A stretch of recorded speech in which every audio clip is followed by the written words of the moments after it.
नमस्कार जय जगन्नाथ।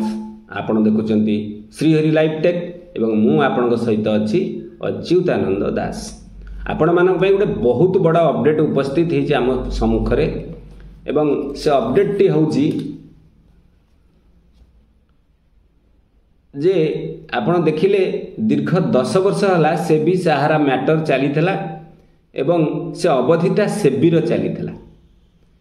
वर्तमान मान्यवर सुप्रीम कोर्ट जितेबाला केस को भल भाव विचार कले तो वर्तमान अवधि सहारा पक्षर आरंभ है। आप देखिए सेपटे वर्तमान पशा पलटि जाइए सहारा पक्षर आरंभ होती शुणाणी।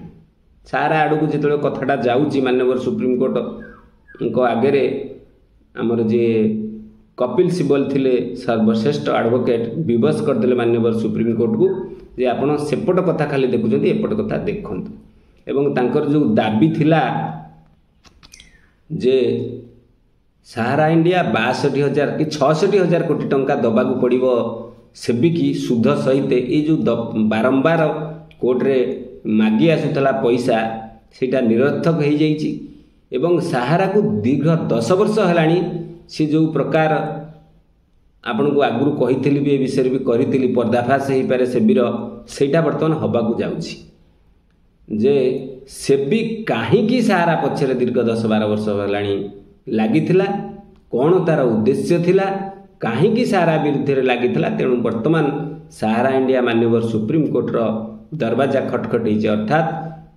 कोर्ट रे जाइक दाखल करची सेबी नार केस। सेबीर वर्तमान कंटेम्प्ट चलती सहारा कहीं पैसा देलानी केस वर्तमान सहारा कला सेबी नारे गोटे मानहानि मोकदमा जे सेबी पाई सहारा इंडिया आज ये अवस्था ताकू भूल रे दोषारोप करा जाइछि एवं ताकू भूल रे आज पर्यंत पनिशमेंट दिया जाइछि। एटा आपण मन पे गोटे बहुत बड़ा अपडेट चैनल जदि नुआ अच्छा सब्सक्राइब करने केबे भी भूलता ही एमतिया भल भल अपडेट आम आपण सम्मुख को लेकिन आसिक उपस्थापना करूँ एवं बहुत अपडेट बहुत बड़ खबर एटा मजादार खबर इंटरेस्टिंग न्यूज गोटे पक्ष चलला सेबीर वर्तमान आरंभ है सहारा पक्ष। आपड़ देखी दिंतु पढ़ी शुणु बिजनेस ब्रिक न्यूज पेपर एटा बाहर सहारा ने सेबी के खिलाफ सुप्रीम कोर्ट में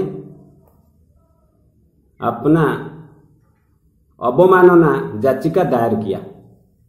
नई दिल्ली सहारा इंडिया ने पूंजी बाजार नियामक सेबी के खिलाफ सुप्रीम कोर्ट में एक अवमानना याचिका दायर की है।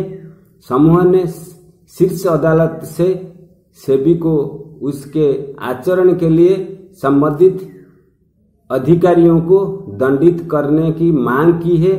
सहारा का दावा है कि सेबी की ओर से किया गया आवेदन जिसमें सहारा और से 62,602 करोड़ रुपए जमा करने की मांग की गई है ये बिल्कुल गलत है।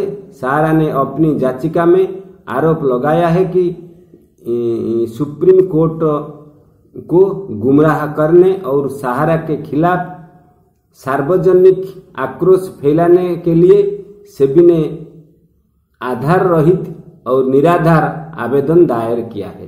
तेणु ये गोटे बहुत बड़ कंटेम्प्ट सहारा तरफ दायर होती निश्चित आर भल खबर मध्य आपण मानक पई प्रभाव उपरे पड़िबो एवं सेबी सहारा को हैरान करिया पई सहारा रो आज परिस्थिति खराब होबा पई मुख्य दायी बोली धरिनिया जाउची।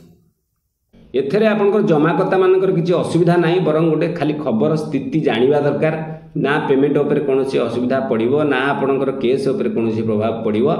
एटा होची गोटे मानहानि मोकदमा जेहेतु एते दिन हेलाणी आपनकर सरकारकर नियम एटा अछि कोर्ट रे अछि गोटे लोक को जदि भूल रे तुम अपदस्थ करिवो भूल रे जदि ताको हैरान करिवो ताहले से कोर्ट जाई परिवो एवं एते वर्षर जो आपनकर सहारा इंडिया रो जो विराट गोटे एते वर्षर जो अनुष्ठान को जदि बर्बाद करि दाए ताहले सेबी संपूर्ण दायी रहिबो एवं जहाँ क्षतिपूरण होती भारत सरकार समेत सेबी ताको भरणा करिवे। एटा होची मुख्य जिनिस जदि एटा प्रमाण हो जाए मोकदमा अवश्य अधिका दिन चली पारे किंतु मानहानि मोकदमा छोटिया मोकदमा नुहे।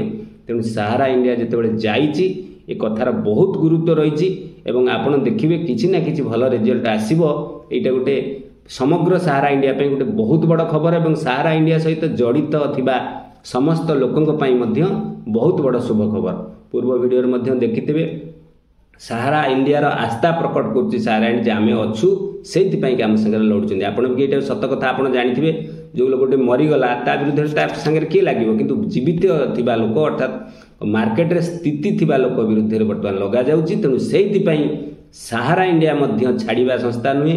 तेणु जो सुजोग मिली बर्तमान माननीय सुप्रीमकोर्ट तक सपक्ष को आसी से भी विरोध में मकदमा दायर होती गुरुत्वपूर्ण अपडेट आपण। तेणु आगू निश्चित भल हम आम सहित जोड़ी होती था।